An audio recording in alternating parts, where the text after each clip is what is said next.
nesse instante, agradecendo a Deus por podermos estar todos juntos aqui e agora, que Ele nos oriente, que Ele nos guie na lição da noite de hoje, que Ele possa estar ao nosso lado, nos intuindo, abrindo nossa mente, nosso coração, para que possamos assimilar e, principalmente, colocar em prática, que é o mais importante, todas as lições que Ele nos dá.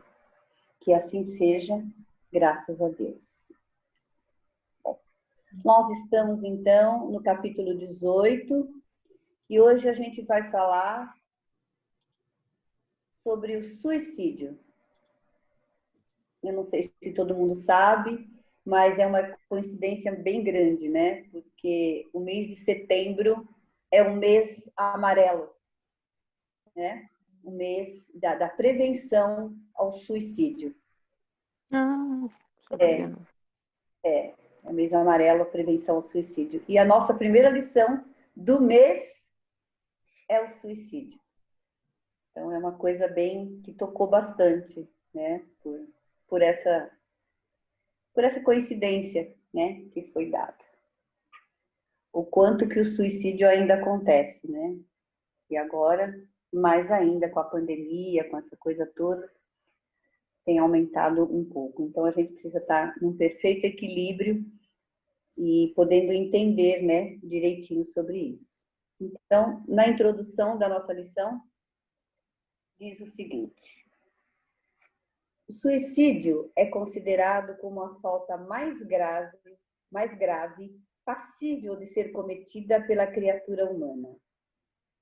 O suicida viola o instinto de conservação, força admirável da qual é dotado o princípio espiritual e que dá a ele a vontade e a obstinação de lutar pela sua sobrevivência.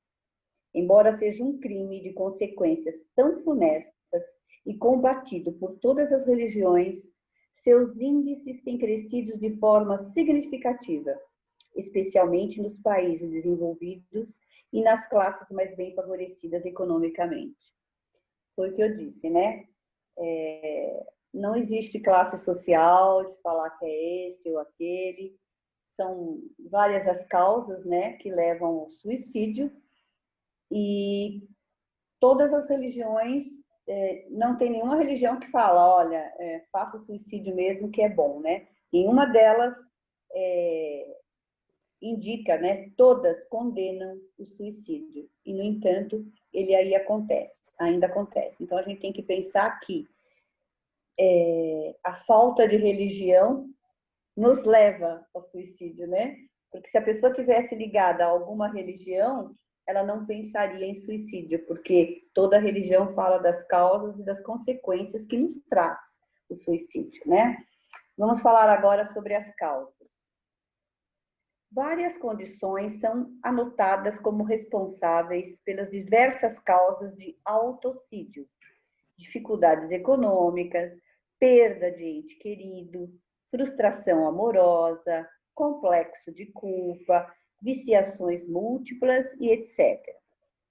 Allan Kardec, sintetizando a questão, afirma que, se excetuarmos os que se verificam por força da embriaguez e da loucura, é certo que, sejam quais forem os motivos particulares, a causa geral é sempre o descontentamento. Joana de Ângeles, no livro Após a Tempestade, completando o tema, diz que a base real do autocídio está no orgulho ferido. O suicida é uma alma extremamente orgulhosa que, ante o descontentamento, prefere a morte ao esforço nobre para a superação do obstáculo ou da frustração. Lembra, Joana, que a vontade do suicida é destruir Deus, mas como isso não é possível, ele destrói a si mesmo, que é a mais sublime criação de Deus, né? Então dizem que o suicida, ele é muito orgulhoso, né? Ele não admite a falha, ele não admite falhar, ele não admite não ter uma solução para o problema imediato. Então, naquele desespero para se livrar daquilo, achando que se ele tirar a vida, ele vai resolver os problemas, né? Quando a gente bem sabe que não é isso que acontece. Por quê? O que acontece? Somos espíritos eternos. Nós não temos só esta vida. Se a gente tivesse só essa vida e tivesse um problema, tirasse essa vida, pronto, acabaria, estaria no nada. Porém, todos nós sabemos que não é assim. Nós somos espíritos eternos. De nada vai adiantar nós tirarmos a nossa vida, né? Não vai resolver. Então, você vai ficar vivo, a mesma coisa. E todos sabemos que, como foi dito nas lições passadas, quando a gente desencarna, tudo continua igual. Nós somos os mesmos. Não é porque desencarnamos que viramos santo. Não. Continuamos com todos os nossas traumas, nossos erros, as nossas dúvidas. Levamos tudo isso na bagagem novamente. Então, o tirar a vida não vai resolver. Ao contrário, só vai agravar, né? Agora vamos às consequências. Allan Kardec, no Livro dos Espíritos, na questão 957, diz: as consequências do suicídio são as mais diversas. Não há penalidades fixadas em todos os casos. Elas são sempre relativas às causas que o produziram. Mas uma consequência a que o suicida não pode escapar é o desapontamento. De resto, a sorte não é a mesma para todos, dependendo das circunstâncias. Alguns espiam sua falta imediatamente. Outros, numa nova existência que será pior do que aquela cujo curso interromperam. Há, porém, as consequências, que são comuns a todos os casos de morte violenta, as que decorrem da interrupção brusca da vida. Observa-se a persistência mais prolongada e mais tenaz do laço que liga o espírito ao corpo, porque este laço está quase sempre em todo o vigor no momento em que foi rompido. Na morte natural, ele enfraquece gradualmente e às vezes se destaca antes mesmo da extinção completa da vida. As consequências desse estado de coisas são o prolongamento do estado de perturbação, seguido da ilusão, que durante um tempo mais ou menos longo faz o espírito acreditar que ainda se encontra no número dos vivos. A afinidade que persiste entre o espírito e o corpo produz, em alguns suicidas, uma espécie de recuperação do estado do corpo sobre o espírito, que assim se ressente dos efeitos da decomposição, experimentando uma sensação cheia de angústias e de horror. Esse estado pode persistir tão longamente quanto tivesse que durar a vida que foi interrompida. Em alguns casos, o suicida não se livra das consequências de sua falta de coragem e, cedo ou tarde, expia essa falta de outra maneira. É assim que certos espíritos que haviam sido muito infelizes na Terra disseram haver se suicidado na existência precedente e estar voluntariamente submetido a novas provas, tentando suportá-las com mais resignação.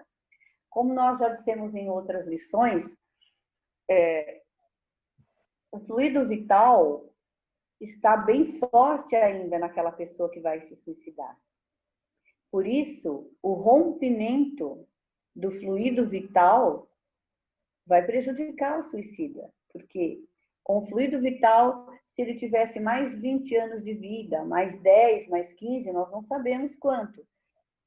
Então, esse período todo, ele vai ficar nessa dor, né?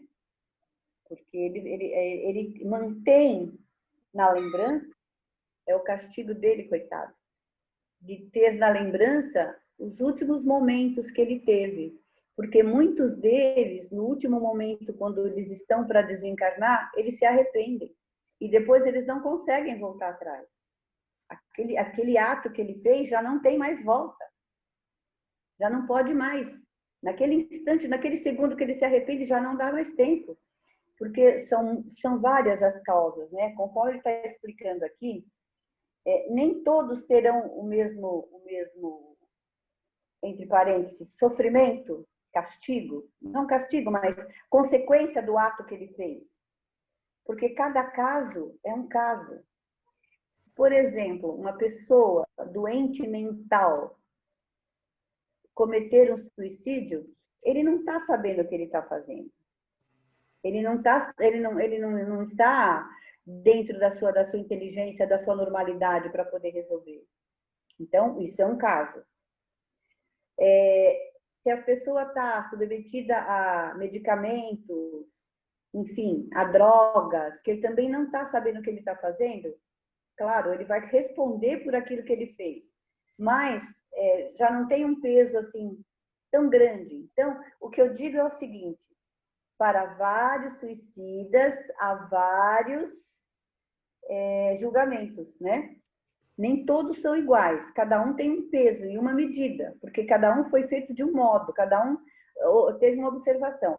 Aquele que fez isso porque por uma dívida, outros fazem porque perderam uma pessoa, ou porque estavam endividados, ou perderam alguém, ou, enfim, tá assim, desesperado, mas sabendo o que está fazendo, então aí a causa já é mais complicada. O peso fica maior. Então, cada um vai ter um tipo de resposta para aquilo que fez, né? Cada qual com seus atos, como nós aqui. Cada um vai responder por aquilo que fez. Um fez alguma coisa de um lado, outro fez do outro no orgulho, outro nisso, outro naquilo. Enfim, cada um vai ter, né? De forma didática, podemos separar em 3 fases o processo de reparação do suicídio. A primeira fase é a expiação na erraticidade. Corresponde ao sofrimento do suicida no mundo espiritual logo após o seu desencarne. Então, como todos sabem, né, já escutaram falar do Vale dos Suicidas. Existe um lugar especialmente para eles. E segundo os relatos de livros, é terrível. É um vale escuro, cheio de cavernas. Tem um livro que chama-se Memórias de um Suicida. É um livro espírita. Eu vou confessar para vocês que há 30 anos atrás, logo que eu entrei no espiritismo, que eu fui tentar ler esse livro, eu não consegui. O livro é muito forte, eu não consegui. Eu cheguei até um pedaço, eu fechei o livro e falei, não, não dá.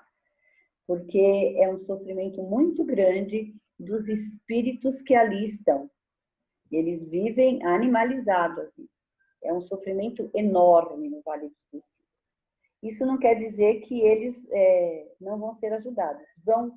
Porém, o tormento deles é tão grande que eles não conseguem receber ajuda, porque eles mesmos não se ajudam, né? São tão desmiolados, assim, sem mente, sem nada, que eles não conseguem entender a ajuda que chega até eles. E tem a segunda fase, que é a reencarnação compulsória. O que é a reencarnação compulsória? É sem escolha, né? Quer queira, quer não, eles vão ter que reencarnar. Consiste na existência corporal que segue aquele que cometeu o suicídio. Geralmente é de curta duração, objetivando recompor o corpo espiritual lesado.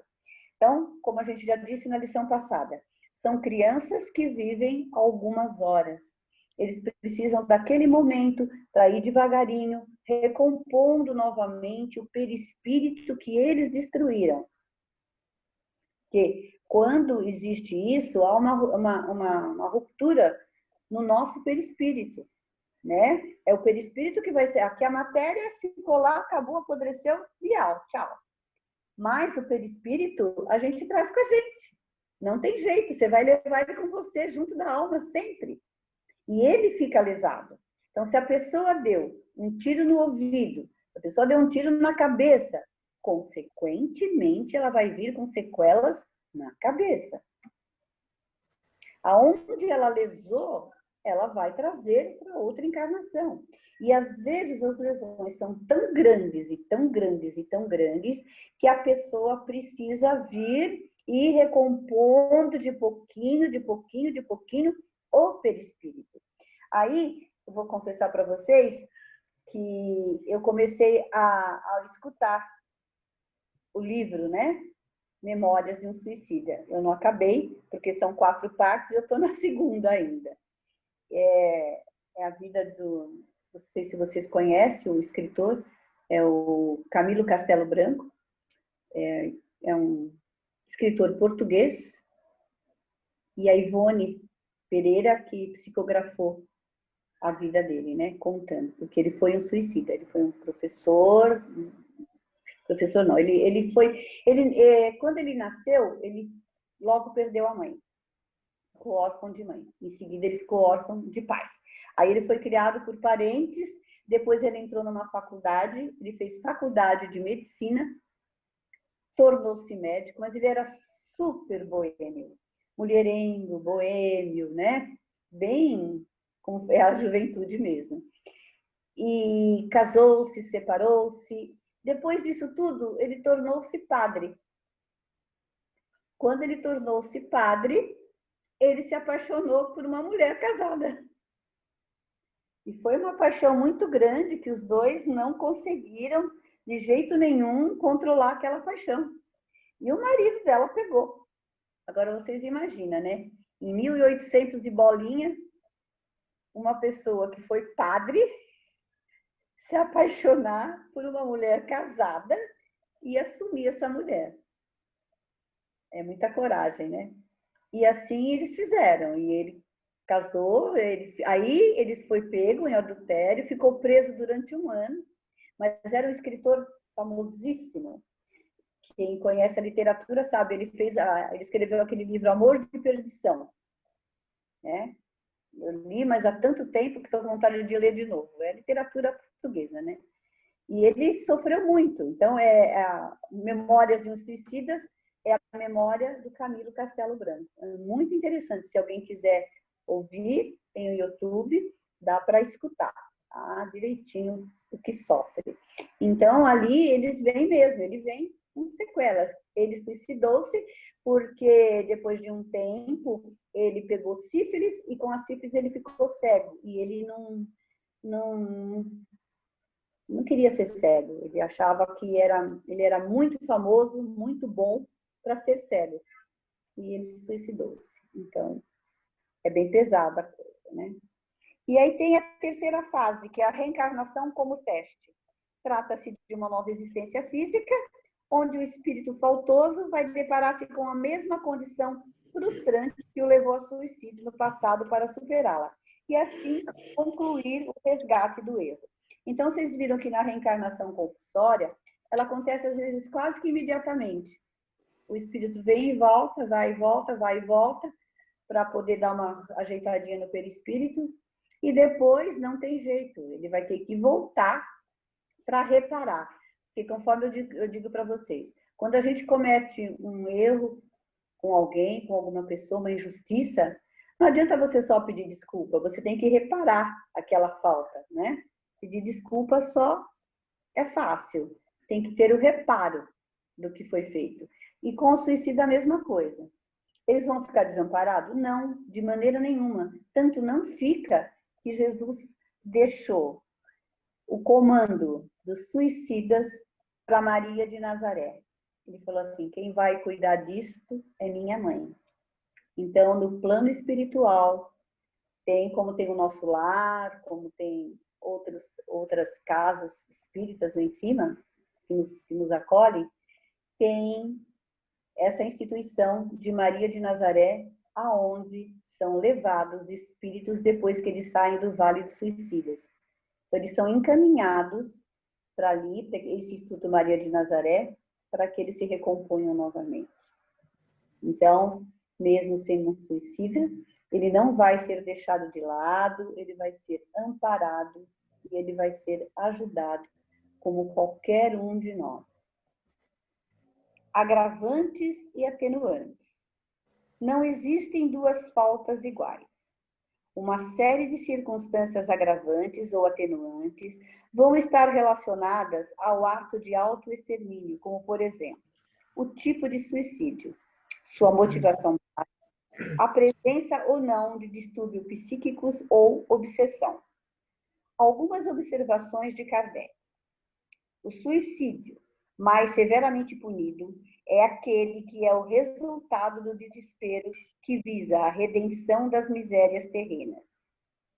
Não se pode chamar de suicida aquele que devidamente se expõe à morte para salvar o seu semelhante. O louco que se mata não sabe o que faz. As mulheres que em certos países voluntariamente se matam sobre os corpos de seus maridos obedecem a um preconceito e geralmente o fazem mais pela força do que pela própria vontade. Acreditam cumprir o dever, o que não é característica do suicídio. Então, como eu tinha dito, não são todos, os agravantes e os atenuantes são diferentes. Quem é louco, não sabe o que está fazendo, não vai responder do mesmo jeito do que aquele que sabe o que está fazendo e se expõe à morte.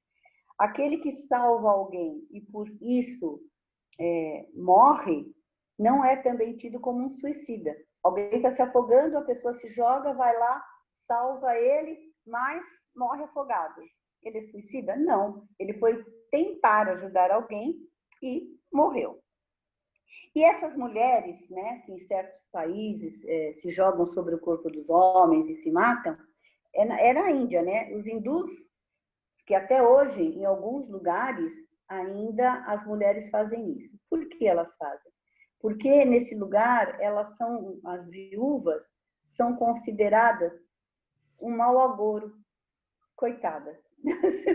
Elas têm que se vestir, ao contrário da gente que aqui antigamente se vestia todo mundo de preto, elas se vestem de branco para que todos saibam que elas não têm marido, que elas são viúvas e elas são renegadas mesmo. A família não as quer mais, porque ela perdeu o marido e como se ela perdesse o marido fosse um castigo para ela. E como se elas fossem meio que culpadas disso. Então, até hoje, elas ficam perambulando pela rua, até o governo agora, acho que lá na Índia eles têm um lugar para poder socorrer essas coitadas, porque ninguém gosta delas, elas são tidas como mau agouro, as coitadas delas. Então elas também não são culpadas, porque o desespero é tão grande que quando elas veem que o marido morreu, elas também se suicidam, porque é melhor morrer do que ficar naquela vida, né? Elas pensam. Só que isso hoje em dia a lei proíbe, então tem muita vigilância em cima disso para que elas não se matem, mas a situação delas ainda é igual. Isso não mudou. Aí o papel do espiritismo, né? A religião, a moral e todos os filósofos condenam o suicídio, ao contrário, à lei natural.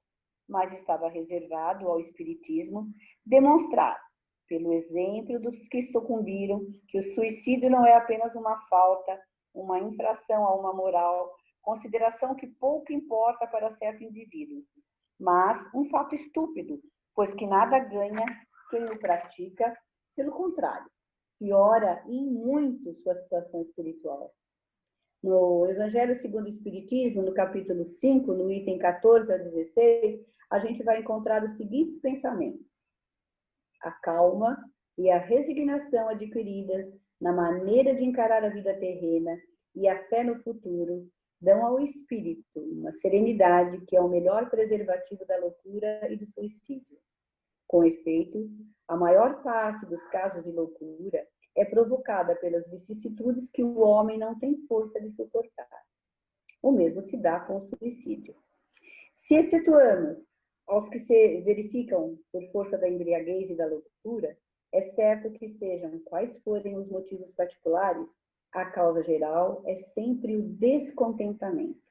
Ora, aquele que está certo de ser feliz apenas um dia e de se encontrar melhor nos dias seguintes, facilmente adquire paciência. Ele só se desespera se não vir um termo para o seu sofrimento. E o que é a vida humana em relação à eternidade, senão bem menos que um dia? O espírita tem, portanto, para opor à ideia do suicídio, muitas razões. A certeza que, Sobrevive sua vida, chega a um resultado inteiramente contrário ao que esperava. Por isso, o número de suicídios que o Espiritismo impede é considerável. E podemos concluir que quando todos forem espíritas, não haverá mais suicídios conscientes. Então... Vó, deixa eu só te Oi. interromper. Nós temos mais 9 minutinhos agora. Se você quiser explicar agora ou explicar depois. Vamos voltar, porque aí a gente já fala direto, porque Tá está bom. quase que no... né? Então vamos sair e a gente volta novamente. Tem mais pessoas? Entrou a Cláudia e entrou o Danilo. Tá. Então vamos encerrar por aqui e a gente volta. Até já.